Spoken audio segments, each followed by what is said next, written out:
Praise the Lord. परमेश्वर का धन्यवाद है आप सबका फिर एक बार आज का सभा में आपका स्वागत बोलती हूँ। आज हम परमेश्वर के राज्य के बारे में फिर कुछ बातों को सीखने जा रहे हैं और मैं विश्वास करती हूँ कि आप सब लोग भले और चंगे हैं। आइए हम प्रार्थना के साथ इस सभा को शुरुआत करें। हम अपने आंखों को बंद करें और परमेश्वर की ओर ध्यान करें। पिता परमेश्वर, हम धन्यवाद करते हैं राजा इस समय के लिए, आपका अद्भुत समय जो आपने हमारे जीवन में फिर एक बार दिया, इसके लिए धन्यवाद करते हैं।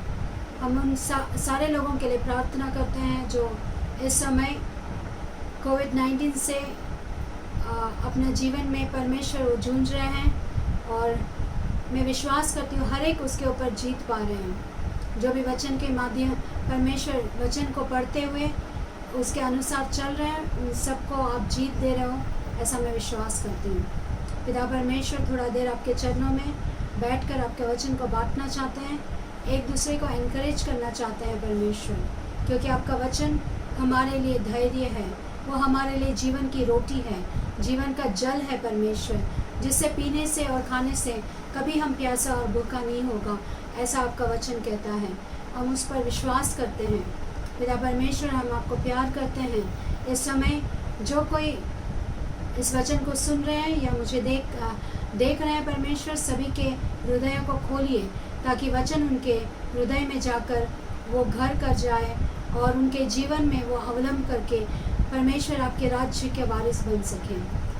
आपने हमारी प्रार्थना को सुना, इसके लिए धन्यवाद करते हुए हमारे उद्धारकर्ता यीशु मसीह के नाम से इस प्रार्थना को मांगते हैं, सुना ग्रहण कर। आमीन। Praise the Lord. Praise the Lord. जैसा हमने लास्ट वीक शुरुआत किया परमेश्वर के राज्य के बारे में सीखना। परमेश्वर का राज्य क्या है हमने सीखा। जो लास्ट वीक हमने सीखा कि परमेश्वर का राज्य जो है वो हेवन है और परमेश्वर चाहता था सेम वैसे ही एक फिजिकल राज्य भी इस दुनिया में आए, यानी धरती बनाया परमेश्वर ने और उसमें सारे वो चीज़ें रखे जो मनुष्य को आवश्यकता है और मनुष्य को इस धरती का राजा बनाया। क्योंकि हम आदम को देखते हैं, परमेश्वर आशीष देता और कहता है सभी चीज़ों के ऊपर तो अधिकारी बन। एक राजा कौन होता है? वो अधिकारी होता है। परमेश्वर इसीलिए चाहता था कि मनुष्य अधिकारी बने, लेकिन और हम सब जानते हैं कि पाप के कारण आदम ने क्या किया? वो अधिकार को खो दिया, वो शक्ति को खो दिया और खोने के कारण वो राज्य जो परमेश्वर ने इंसान के ऊपर भरोसा करके उसको दिया था, वो शैतान ने छीन लिया। आज वही राज्य हमें लौटाना है। यीशु मसीह इस दुनिया में आए, पाप को ख़त्म किया, पापियों को उन्होंने मुक्ति दिया और उसके द्वारा परमेश्वर के राज्य को क्या किया? उनको फिर से लौटाया। परमेश्वर का वचन कहता है, लूक में लिखा है कि परमेश्वर के राज्य हमारे अंदर वास करता है।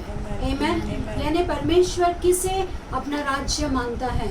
एक मटेरियल या फिर एक वस्तु को अपना राज्य नहीं मानता। चार दीवारी को या गढ़ को, जो दीवार राज्य के चारों ओर जो गढ़ बनाते हैं या ऊंचे ऊंचे दीवार बनाते हैं या फिर माउंटेन्स है, पहाड़ है, इन सारे चीज़ों को परमेश्वर अपना राज्य नहीं मानता। फिर किसको राज्य मानता है? परमेश्वर मनुष्य को अपना राज्य मानता है। आमीन। और उन्होंने हमें वो जिम्मेदारी सौंपा है कि उसके राज्य को हम क्या करें? उसे लौटा दें। आमीन। Praise the Lord. उसका राज्य को हमको क्या करना है? लौटाना है। इसीलिए हमें सुसमाचार प्रचार करना है। Praise the Lord. हालेलुया।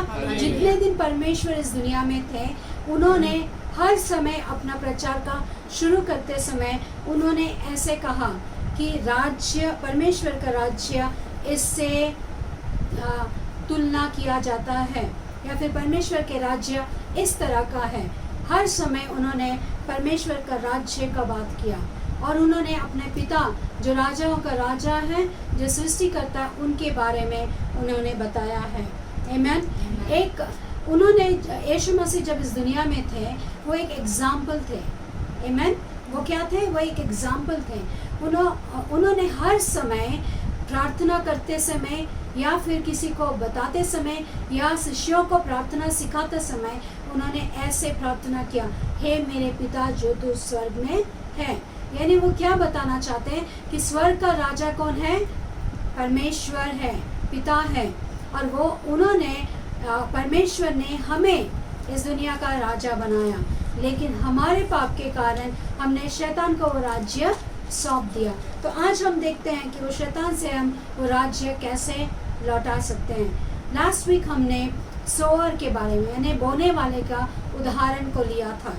आज हम जो उदाहरण लेने जा रहे हैं ये एक अच्छा खेती के बारे में बात हो रहा है। अभी हमने लास्ट वीक सीखा कि एक अच्छा खेती होना बहुत ज़रूरी है। परमेश्वर स्टेप बाय स्टेप अपना राज्य के बारे में 7 ऐसे पैराबल्स यानी दृष्टांत के द्वारा बताए। पहला स्टेप उन्होंने बताया कि बोने वाला तो अच्छा बीज बोता है, लेकिन हृदय कैसा होना चाहिए? अच्छा होना चाहिए। वो पथरीला नहीं होना चाहिए, ना उसमें कांटे उगना चाहिए, ना वो मार्ग का जमीन होना चाहिए। तो परमेश्वर हमें इस बात का स्पष्टीकरण उन्होंने किया जो हमने लास्ट वीक ये बातों को सीखा था। अब परमेश्वर और आगे बढ़ते हुए क्या सिखा रहा है कि अब खेती तो अच्छा है, खेती कैसा है? अच्छा है, लेकिन खेती में बोने वाला भी अच्छा है और गिरने वाला बीज भी अच्छा है। अब खेती के अंदर अच्छा जमीन पर जो बीज गिरता है उसके साथ क्या हो सकता है और ऐसे बीजों का कैसे रक्षा किया जाता है और कौन करता है इसका रक्षा, इसको हम आज का अध्याय में या फिर आज का पढ़ाई में इसको हम सीखेंगे। आज का जो सेशन है उसमें हम सीखने जा रहे हैं। Praise the Lord. तो किंगडम का कॉन्सेप्ट परमेश्वर ने रखा इसीलिए कि वो कोई डेमोक्रेटिक किंगडम नहीं है, यानी वो डेमोक्रेसी के ऊपर डिपेंड नहीं है, यानी स्वतंत्रता या फिर जैसे हम इंडिया को मानते हैं। यहाँ पर क्या होता है कि पार्लियामेंट होता है और बहुत सारे मिनिस्टर्स होते हैं और बहुत सारे डिसीजंस होते हैं, लेकिन जब किंगडम आता है तो केवल एक ही व्यक्ति का राज्य होता है और एक ही व्यक्ति का डिसीजंस होता है। एक ही व्यक्ति अपना रूल्स बनाता है अपना किंगडम के लिए, यानी अपना राज्य के लिए क्या अच्छा है क्या भला है, वो उसको डिसाइड करने वाला वो एक मात्र व्यक्ति रहता है और वो उस राज्य का राजा होता है। आमीन। उसी रीति से परमेश्वर पिता ने एक राज्य बनाया और वो क्या है? धरती। और धरती को बनाने के बाद उन्होंने मूसा ऐसे लीडर्स को भेजकर उन्होंने कमांडमेंट्स बनाए। आमीन। और यीशु मसीह ने बताया कि ऐसे पलाना आपको जीना है, इसके अनुसार अगर आप रहे तो आप कनान पहुंचोगे, जो आज कनान हमारे लिए परलोक या फिर स्वर्ग राज्य है। लेकिन लोगों ने उसका बलवा किया। अब परमेश्वर ने देखा कि इनको रूल्स देने से ये मान नहीं रहे, तो उन्होंने प्यार से अपना बेटा को क्या किया? अपना बेटा को बलिदान किया। तो यहाँ पर हम देखते हैं कि राजा ही सारे डिसीजंस लेता है। राजा ही है जो प्रजा का भला चाहता है और राजा ही है जो उनको पापों से छुड़ा सकता है। राजा ही है जो उन्हें रिडेम्पशन यानी छुटकारा दे सकता है। आमीन। Praise the Lord. हालेलुया। मैं विश्वास करती हूँ कि आप एक किंगडम का कॉन्सेप्ट को अच्छी रीति से समझ पा रहे हैं। परमेश्वर का एकमात्र उद्देश्य था इस दुनिया के लिए, हम मानव जाति के लिए, कि हम परमेश्वर का राज्य इस दुनिया में एस्टैब्लिश करें यानी स्थापित करें और उसे एक्सटेंड करें यानी उसको बढ़ाएं। परमेश्वर का राज्य को इस दुनिया में स्थापित करना है, केवल स्थापित करके रुक नहीं जाना है, लेकिन उसको प्रचार के द्वारा यानी प्रभु का प्रचार के गॉस्पेल के द्वारा, हम सुसमाचार का प्रचार के द्वारा उसको क्या करना है? बढ़ाना है, ताकि सभी लोग परमेश्वर के अधीन में आ सकें और परमेश्वर इस धरती का भी राजा हो सके। हमारा राजा कौन है? यीशु मसीह। आमीन। हम कौन है? हम राजा हैं। इसीलिए यीशु मसीह को क्या कहा गया? राजाओं का राजा। आमीन। ये बहुत खुशखबरी है आज हमारे लिए कि हमारा आइडेंटिटी क्या है? हम राजा हैं, हम किसी से कम नहीं। है। Praise the Lord. Praise the Lord. Okay, will go little further. और किंगडम का अर्थ हमने लास्ट वीक भी देखा, आज भी देखा कि परमेश्वर क्या चाहता है। तो ये अध्याय को हम देखते हैं, मत्ती उसका 13वां अध्याय, उसका 24 से लेके 30 तक परमेश्वर एक पैराबल यानी एक दृष्टांत फिर बताता है। उस दृष्टांत को हम पढ़ेंगे और उसके अंदर परमेश्वर का क्या मैसेज है वो हम सीखेंगे। यीशु ने उन्हें एक और दृष्टांत दिया। स्वर्ग का राज्य उस मनुष्य के समान है जिसने अपने खेत में अच्छा बीज बोया।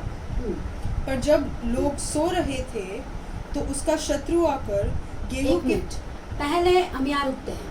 पहला जो उसका विवरण है इस पैराबल को बताते समय परमेश्वर ने उसका इंट्रोडक्शन या विवरण कैसा किया है?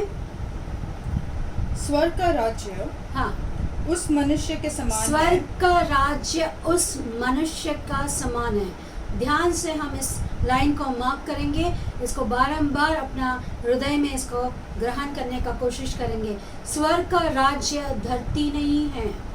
परमेश्वर कहता है स्वर्ग का राज्य उस मनुष्य की तरह है। आमेन। कौन सा मनुष्य की तरह? हाँ, जिसने अपने खेत में अच्छा बीज बोया। आमेन। Amen. स्वर्ग का राज्य क्या है? वो मनुष्य की तरह है, यानी किसान की तरह है, जिसने अपने खेत में बीज क्या किए? बोए हैं। आमेन। Amen. हाँ, और कैसे बीज है वो? अच्छा बीज। अच्छा, सूखे हुए, खराब, रिजेक्टेड नहीं है। वो कैसे है? वो बहुत अच्छा क्वालिटी का बीज है। हाँ, पर जब लोग सो रहे थे अब जब लोग सो रहे थे तो उसका शत्रु आकर हाँ, गेहूं के बीज जंगली बीज गेहूं के बीज के साथ जंगली बीज बोकर चला गया। अब शैतान अपना बहुत ईमानदार है। मैंने बहुत बार आपको बताया, इंसान से भी ईमानदार कौन है? शैतान है। वो अपना काम पूरा करता है। जैसे इंसान सो गया बीज बो के, तो शैतान क्या कर रहा वहाँ पर? वो अपना काम करने के लिए आ गया। जैसा वचन में लिखा है यूहन्ना उसका 10:10 में कि शैतान आता है क्यों? चोरी करने के लिए, नाश करने के लिए और घात करने के लिए। अब वो वही काम करने के लिए आया। उस खेती को देखा उसने और देखा ये खेती बहुत अच्छा है, और उसने ये भी देखा कि इस खेती में बीज बोया गया है, यानी खेती बीज बोने के लिए कैसा है? तैयार है। उसे पूरा खेती को तैयारी किया है, प्लाउइंग हो गया, उसका सींचना हो गया, सब कुछ होने के बाद उसके अंदर बीज बोने के बाद शैतान घुसता है। हमारा विश्वासी जीवन भी ऐसे ही है। हम परमेश्वर के अंदर हम कभी किसी दिन किसी का सुसमाचार यानी यीशु का सुसमाचार किसी के द्वारा हमने सुना और उसके बाद हमने बपतिस्मा लिया। बपतिस्मा लेके हम अच्छी रीति से परमेश्वर का वचन में क्या करते हैं? बढ़ने लगते हैं। और ऐसा खेती शैतान को भी चाहिए। आमेन। आपको समझना है कि ऐसा खेती का खोज में शैतान रहता है। शैतान अपना लोगों का खोज में नहीं रहता है। जो वचन नहीं सुने हैं, जो वचन का पालन नहीं करते, उनके खोज में नहीं, लेकिन जो चर्च जाते हैं, जो वचन को सुनते हैं, मैं आपसे कहती हूँ सुनते हैं, पालन का नहीं, सुनते हैं, उनके पीछे शैतान का नजर रहता है। और जब ये वचन सुनते हैं तो वो क्या करता है? वो भी अपना बीज बोने लगता है। और वो बीज कैसा होता है? हो सकता है बीमारी का बीज है, या हमारे जीवन में ऐसा क्लेश आया हो, कर्जा आया हो, या एक फाइनेंशियल क्या बोलते हैं उसको, ब्रेकडाउन आया है। ऐसे कोई परिस्थिति हुआ, तब क्या होता है कि शैतान का काम पूरा होने के लिए वो समय होता है, इसीलिए वो क्या करता है? बीज बोता है। आगे देखेंगे। हाँ, जब अंकुर निकले, जब वो अंकुर निकले और बेले लंगी, हाँ, तो जंगली दाने के पौधे भी दिखाई दिए। आमेन। Amen. अब जो बीज है वो बीज में डिफरेंस नहीं कर सकते हैं, उसमें हम फर्क नहीं बता सकते हैं। अब बीज का अंकुर आने लगा तभी सेम दिखते हैं, उसके बाद थोड़ा और बढ़ने लगा तभी भी एकदम सेम दिखते हैं, और उसके साथ जो जंगली बीज है जिसे वीड कहते हैं, वो गेहूं के जैसा ही रहता है, सेम उसके ही जैसा वो दिखता है, लेकिन उसका स्वभाव अलग होता है। आमेन। इसका फर्क हम कैसे जान सकते हैं, कब जान सकते हैं? तो वो जब बहुत बढ़ जाते हैं और कटनी का समय आता है, तब असलियत बाहर आती है। तब पता चलता है कि कौन सा गेहूं है और कौन सा जंगली वृक्ष है, हाँ, या पौधा है। हाँ। इस पर गृहस्थ के दासों ने आकर उससे कहा। अब वो खेती का जो मालिक है, उसके सेवक आते हैं उसके पास क्योंकि उनको पता चलता है कि गेहूं के साथ कुछ और जंगली बीज भी क्या हो रहे हैं, उन्होंने भी अंकुर फूटा है उनका और वो भी बढ़ रहे हैं। तब वो तुरंत दौड़ के आते हैं। कौन आता है? दास लोग आते हैं और वो मालिक से कहते हैं कि देख मालिक, दोनों साथ साथ बढ़ रहे हैं, क्या तू चाहता है कि हम उसे निकाल दें? तब मालिक क्या कहता है? नहीं, अभी के लिए उसे बढ़ने दो। हाँ, आगे पढ़ेंगे। उसने कहा, नहीं, ऐसा ना हो कि जंगली दाने के पौधे बटोरते हुए तुम उनके साथ गेहूं भी उखाड़ लो। अब उनको जब खींचेंगे, उखाड़ेंगे, तो जमीन लूज हो जाता है और लूज होने के कारण हो सकता है कि गेहूं भी उसके साथ आ जाए। हो सकता है तुम्हें फर्क ना पता चले, क्योंकि जब तक वो पूरी कटनी का समय नहीं आता तब तक उन दोनों का फर्क नहीं पता चलता। ऐसा ना हो कि तुम उसके बदले गेहूं को ही उखाड़ दो। इसीलिए वो मालिक कहता है अब के लिए क्या करो, रहने दो। और आगे देखते हैं क्या लिखा है। कटनी तक दोनों को एक साथ बढ़ने दो। हाँ, कटनी को दोनों को एक साथ बढ़ने दो। और कटनी के समय में काटने वालों से कहूँगा कि पहले जंगली दाने के पौधे बटोर कर जलाने के लिए उनके गट्ठे बांध लो और गेहूं को मेरे खेत में इकट्ठा करो। आमेन, प्रेज़ द लॉर्ड। ये इतना क्लियर कॉन्सेप्ट परमेश्वर बता रहे हैं। ये परमेश्वर का राज्य का कॉन्सेप्ट है। यहाँ पर हम देखते हैं कि ये जो जंगली बीज के जो पौधे हैं, इनको क्या किया जाएगा? इनको पहला निकाला जाएगा। आमेन। जब कटनी का समय आएगा, जब गेहूं अपने जगह पर आना है, उसे गोदाम में आना है, उससे पहला क्या होता है? कटनी होता है और बहुत सारा प्रोसेस होता है, आप सब जानते होंगे। उसके बाद वो कटनी के समय वो परमेश्वर, वो जो मालिक है, वो कहता है पहले जो जंगली बीज है, जंगली दाने के जो पौधे हैं, उनको इकट्ठा करो, उनको बांध दो और एक साथ उन्हें जलाने के लिए छोड़ दो। और उसके बाद जो गेहूं का, जो मेरे लिए जो फायदे का है, उसको मेरा खेती में ले आओ, इकट्ठा करो। आमेन, प्रेज़ द लॉर्ड। यहाँ पर हम देखते हैं, थोड़ा विस्तार में जाएंगे, इसके और डीप मीनिंग में जाएंगे। पहला कोरिन्थी 3:9 में पौलुस क्या कहता है? पौलुस कहता है कि तुम मेरे खेती हो। परमेश्वर का वचन कहता है हम यीशु मसीह के क्या है? खेती है। पढ़ेंगे। क्योंकि हम परमेश्वर के सहकर्मी हैं, तुम परमेश्वर की खेती और परमेश्वर की रचना हो। हम परमेश्वर के सहकर्मी यानी दास लोग जो होते हैं, यानी पास्टर्स, अपोस्टल्स, प्रोफेट्स, इवेंजलिस्ट, ये सारे कौन होते हैं? परमेश्वर यीशु के सहकर्मी, यानी परमेश्वर का काम वो यहाँ पर करते हैं। हम लोग परमेश्वर का काम यहाँ पर करते हैं, तो हम लोग कौन है? सहकर्मी हैं। हाँ, तुम परमेश्वर की खेती, तुम परमेश्वर की खेती हो और परमेश्वर की रचना हो। परमेश्वर की रचना हो। हाँ, परमेश्वर के उस अनुग्रह के अनुसार जो मुझे दिया गया, मैंने बुद्धिमान राजमिस्त्री के समान नींव डाली। हाँ, और दूसरा उस पर रद रखता है। परंतु हर एक मनुष्य चौकस रहे कि वह उस पर कैसा रद रखता है। क्योंकि उस नींव को छोड़ जो पड़ी है, और वह यीशु मसीह है। कोई दूसरा नींव नहीं डाल सकता। राइट, हाँ। 1 Corinthians 3 और 9 पढ़ो।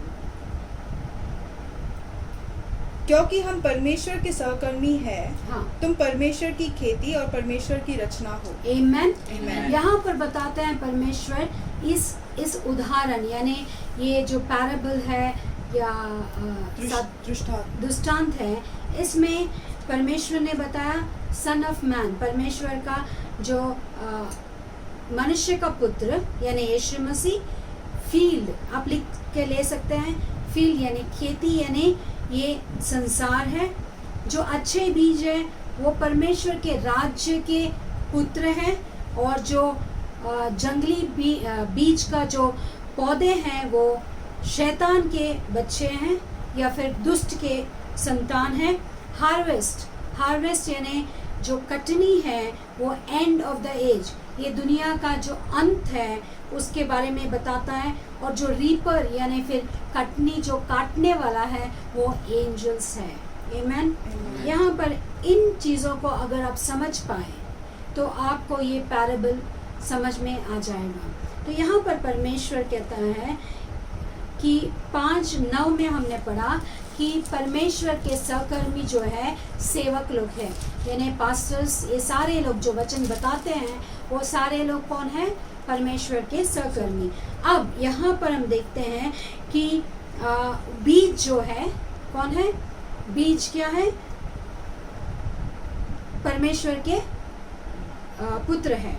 पढ़ो उसको 5 और 9 को। हम उसके खेती हैं। आमेन।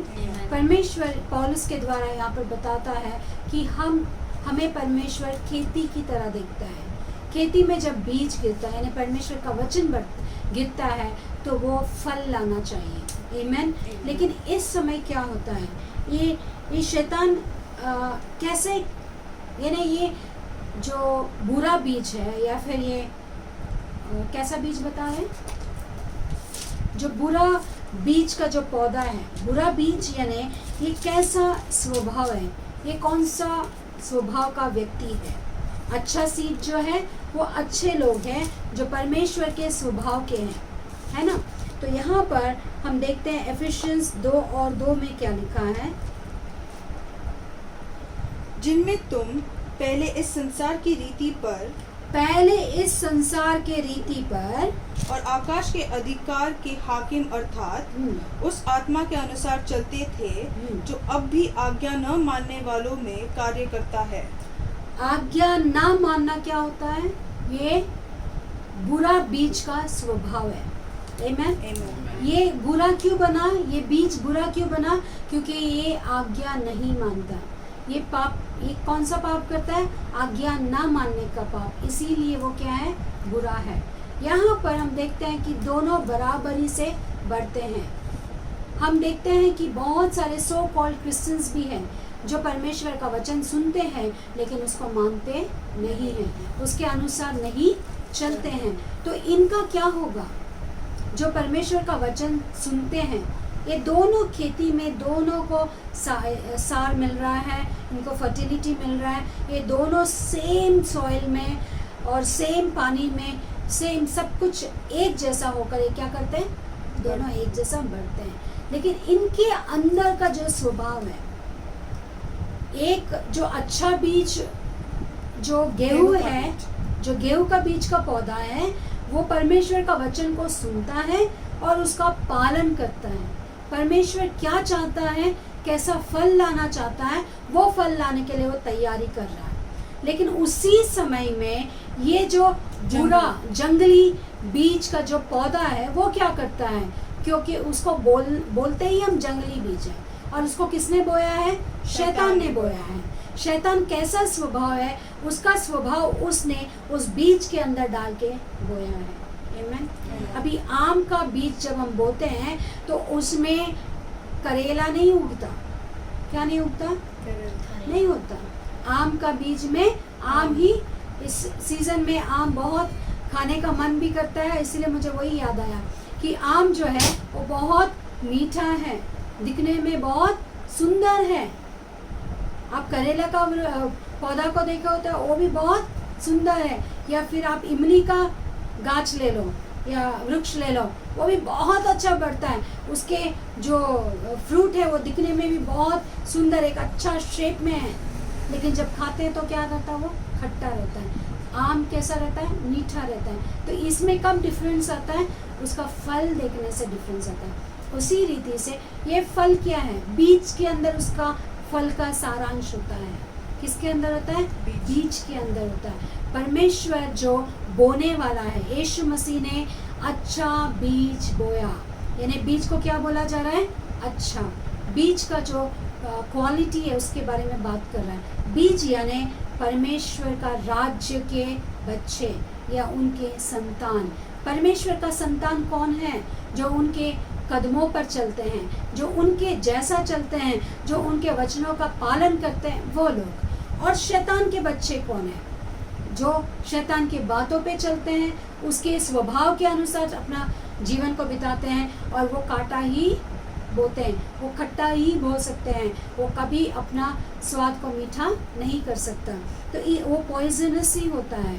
इसीलिए ये वीड जो है इसे पॉइजनस कहा जाता है। अब आगे हम देखते हैं कि क्या होता है यहाँ पर। अब दोनों साथ साथ बढ़ रहे हैं। और एक स्वभाव को देखते हैं, 2 कोरिन्थी 4 उसका 4 में क्या लिखा है। ये शैतान का डिस्क्रिप्शन है यहाँ पर। और उन अविश्वासियों के लिए, हाँ, अब अविश्वासी वचन तो सुनते हैं, सब जो वचन सुनते हैं क्या सब विश्वासी हैं? नहीं, सुनेंगे। जिनकी बुद्धि इस संसार के ईश्वर ने अंधी कर दी है, ताकि मसीह जो परमेश्वर का प्रतिरूप है, उनके तेजोमय सुसमाचार का प्रकाश उन पर न चमके। देखिए यहाँ पर ये बहुत क्लियरली लिखा है, पौलुस लिखता है कि ये कैसा स्वभाव है इसका। अविश्वासी लोग हैं, इनका आंख किसने अंधा कर दिया? शैतान ने इनके आंखों पर क्या किया है?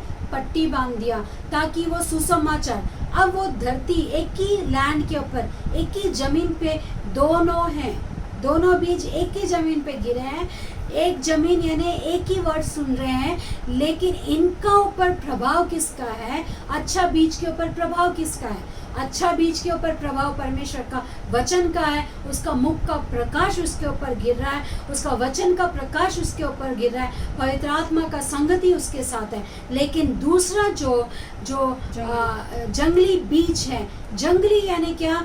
उसको कोई नैतिक स्वभाव नहीं है, उसका स्वभाव अच्छा स्वभाव नहीं है, उसके अंदर सारी बुराई भरा हुआ है। ऐसा व्यक्ति कैसा होता है? शैतान का स्वभाव होता है। शैतान ने क्या किया? बलवा किया। शैतान ने अपने सारे शक्तियों का गलत इस्तेमाल किया। अब उसका प्रभाव इस जंगली बीज के ऊपर गिर रहा है, इसीलिए इसका आंख के ऊपर क्या है? पट्टी बांधा, और वो क्या नहीं देख पा रहा है? हाँ, ताकि मसीह जो परमेश्वर का प्रतिरूप, जो मसीह उस परमेश्वर का प्रतिरूप यानी बोने वाला का, किसान का प्रतिरूप, यानी परमेश्वर का प्रतिरूप कौन है? यीशु मसीह यहाँ पर है।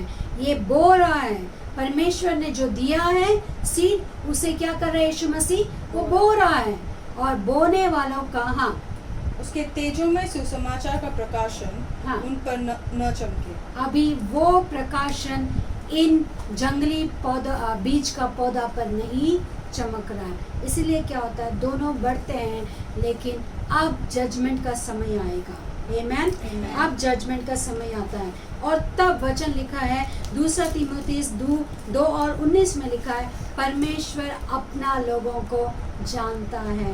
आमेन। परमेश्वर किसे जानता है? अब दुविधा है। अब ये इसके बीच में और एक बात है, जब सर्वेंट्स यानी परमेश्वर के वो खेती के ओनर के जो दास है, जिनको वो खेती संभालने के लिए दिया गया, वो कौन है? मैंने कहा पहले ही, वो पास्टर्स है, वो बोधक है, वो सुसमाचारक है। ये सब लोग क्या करते हैं?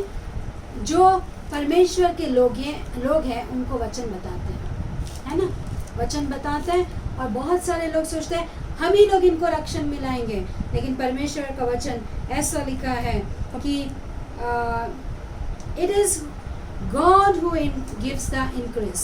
एक मिनट, ये परमेश्वर है जो बढ़ाता है। आमेन। Amen. परमेश्वर का वचन लिखा है, बुरे पे और अच्छे पे परमेश्वर क्या करता है? अपना वर्षा को बरसाता है। परमेश्वर ये नहीं देखता है ये बुरे लोग हैं, ये शैतान को फॉलो करते हैं, इनके ऊपर बारिश नहीं। एवरी गॉड, हमने पहले भी वचन बताया था कि परमेश्वर सेकंड चांस का परमेश्वर है।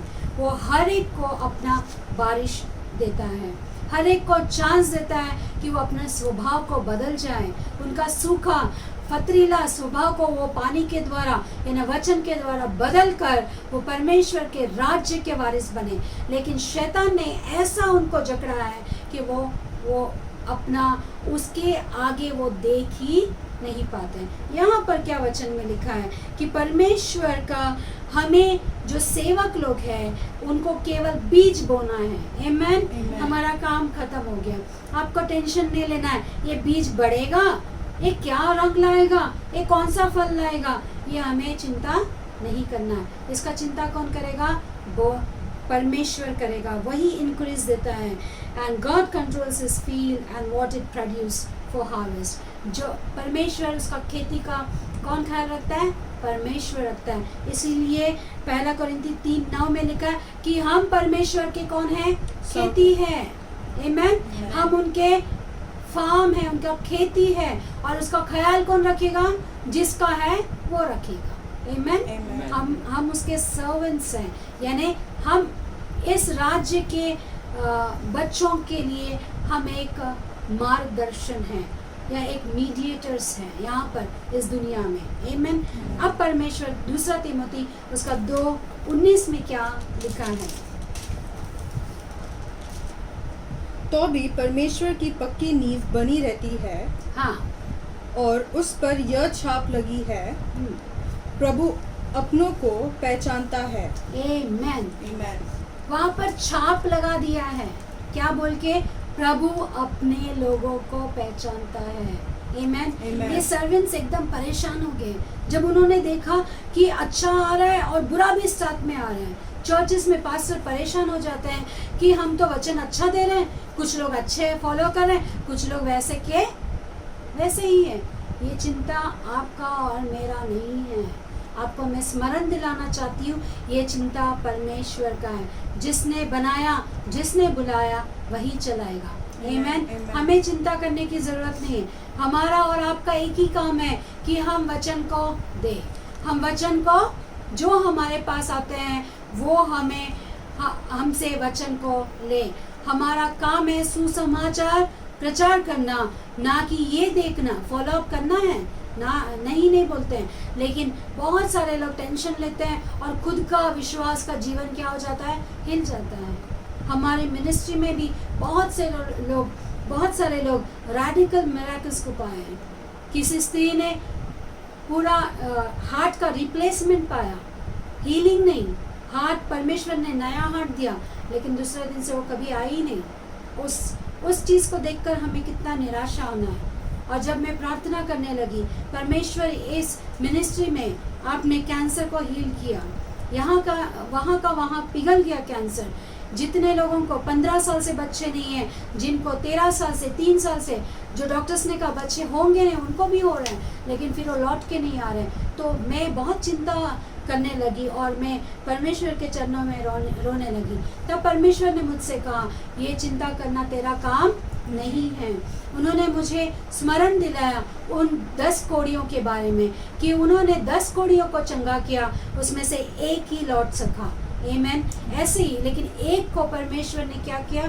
जब वो लौटा तो परमेश्वर उसके साथ उसको ले चला। तो इसी रीति से हमें हमारा काम करना चाहिए। हम यहाँ पर छुटकारे के लिए बैठे हैं, लोगों का छुटकारा हमें देना है। जैसा आइज़िया 61 में लिखा है कि हमारे ऊपर परमेश्वर का आत्मा क्यों है? ताकि हम छुड़ाएं लोगों को।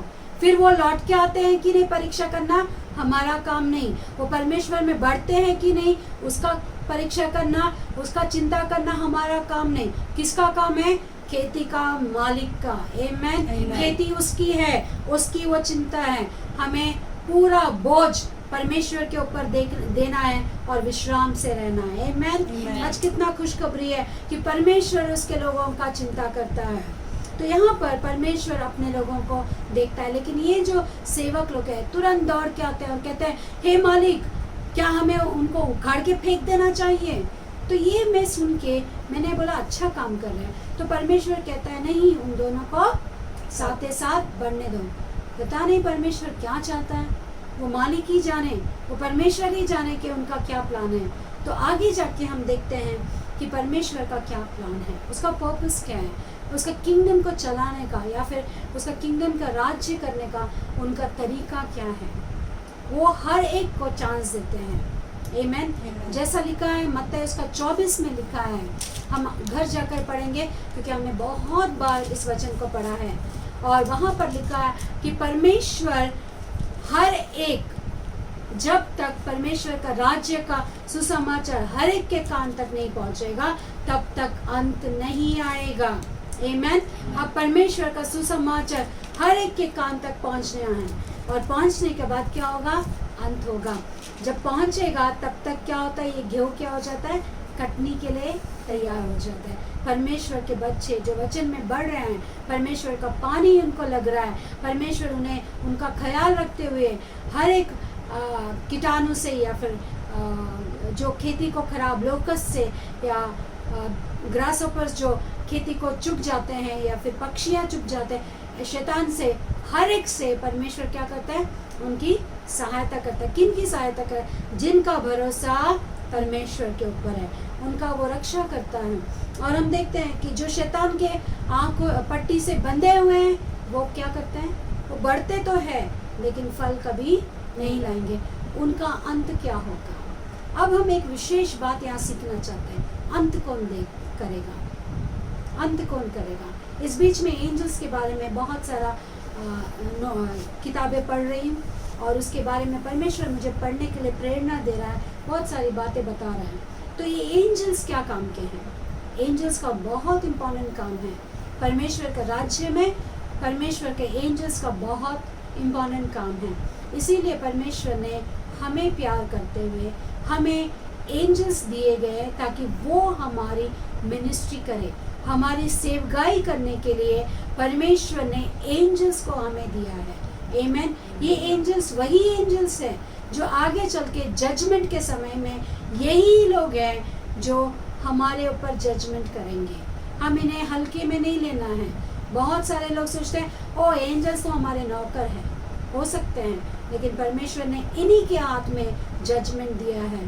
परमेश्वर अपने सिंहासन पे बैठा रहेगा और एंजल्स है जो मृत्यु लाएंगे, एंजल्स है जो हवा लाएंगे, एंजल्स है जो बाढ़ लाएंगे, एंजल्स ही है जो लोकस्ट लाएंगे। रेवलेशन अगर आप घर जाके पढ़ेंगे तो वहाँ पर लिखा है कि एंजल्स परमेश्वर के जो देवदूत हैं वो ये सारी चीज़ें भूमि के ऊपर लेकर आएंगे और तब अंत आएगा। आमीन। आज हमें देखना है कि और एंजल्स का और क्या फ़ायदा हमारे जीवन में। अब एंजल्स हमें गाइड करते हैं। आमीन।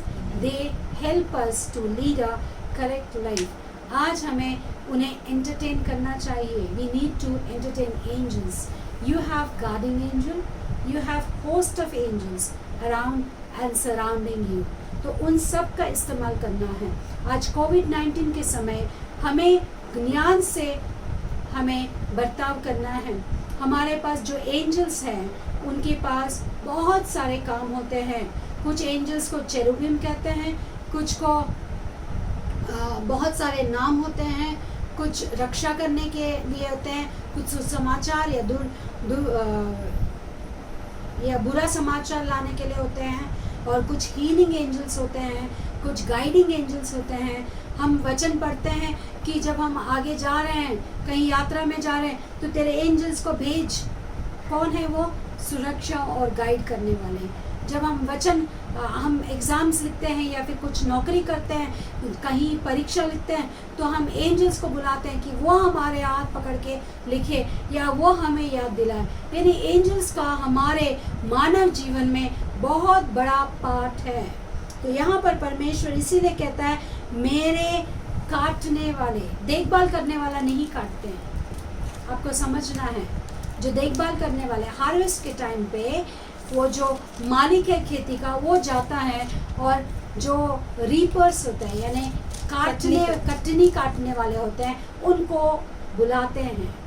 आप अगर गांव में जाओ तो आप देखते हैं कि कटनी काटने वाले बहुत सारे लोग होते हैं, उनको हायर किया जाता है और उनका पगार दिया जाता है और उनको काटने के लिए लगाते हैं। तो उस समय में एंजल्स का काम होगा। आमेन। एंजल्स का काम होगा। क्या काम होगा कि वो वीड को यानी कौन सा बीज, जंगली बीज का जो पौधा है उसको इकट्ठा करेंगे और अच्छे बीज वाले उसको खेती में इकट्ठा करेंगे। जंगली वालों को खेती के बाहर और अच्छे वालों को खेती के अंदर इकट्ठा करेंगे। उनको जलाया जाएगा और वो कौन सा आग है, नरक का आग। ये जजमेंट होगा और ये जजमेंट के लिए हमें तैयार होना है। आज हम इस वचन के द्वारा क्या सीखते हैं, हमें कौन सा बीज बनना है, हमें कैसे बीज जो है वो अच्छा है। परमेश्वर का सृष्टि सब एक ही है, वो पक्षपाती नहीं है। उसने सारे मनुष्य को अपने रूप में बनाया, लेकिन वो हमारा काम है कि हम किसका प्रकाशन लेते हैं। कि आप यीशु मसीह का प्रकाशन लेते हो कि आप शैतान के प्रकाशन से अपनी आंखों का ऊपर पट्टी बांधकर परमेश्वर का प्रकाशन से दूर होते हो। ये आज आपके लिए और मेरे लिए प्रश्न है। परमेश्वर हमें सिखाना चाहता है।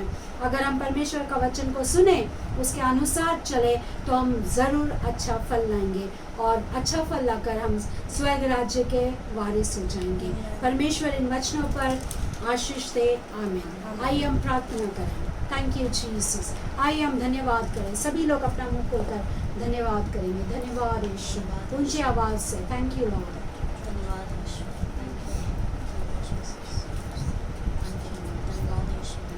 Thank you Jesus. पिता परमेश्वर, हम धन्यवाद करते हैं राजा इस अद्भुत समय के लिए जो आपने हमारे जीवन में दिया। आपके वचन के द्वारा परमेश्वर आपने हमसे बोला और बातचीत किया, इसके लिए आपका धन्यवाद करते हैं। पिता परमेश्वर, हमें बुद्धि दे, ज्ञान दे कि हम तेरा वचन जो बोया जाता है हमारे हृदय में, उसको आपके प्रकाश के द्वारा परमेश्वर, आपके सनलाइट यानी आपके वचन का सनलाइट के द्वारा हम अपने आप को आपके राज्य के लिए तैयार कर सके, ताकि हम कटनी के समय में अच्छा फल दे सके और आपका राज्य का वारिस बन सके। मैं उन सारे लोगों के लिए प्रार्थना करती हूँ जो आज कोरोना से पीड़ित लोग हैं परमेश्वर, जो उन सारे लोगों को आप चंगाई दीजिए करके मैं प्रार्थना करती हूँ। यीशु मसीह के नाम से मैं उन देवदूतों को डिस्पैच करती हूँ जो चंगाई लाने वाले हैं। परमेश्वर, जो कोई आपका रक्त लहू से अपने आप को ढांपता है वो सुरक्षित है, आपका वचन कहता है।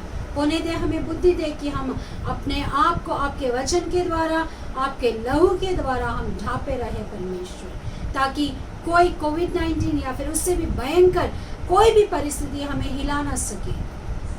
अविश्वासियों के जैसे या आज्ञाकारी जो आज्ञा नहीं मानते उनके जैसे ना होकर परमेश्वर, हम आपके विश्वासी और आज्ञा मानने वाले लोगों के अंदर गिने जा सके, ऐसा अनुग्रह कृपा कीजिए।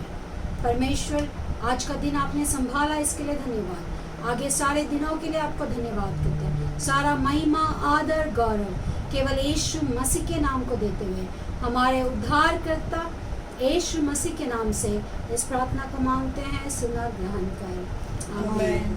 पिता परमेश्वर का प्रेम, पुत्र यीशु मसीह का अनुग्रह और कृपा, पवित्र आत्मा का संगति और सहभागिता अब से लेके हमेशा तक हमारे साथ, हमारे परिवारजनों के साथ, हमसे जुड़े हर एक के साथ बनी रहे। आमीन। Praise the Lord. परमेश्वर आप सबको आशीष दे। आमीन।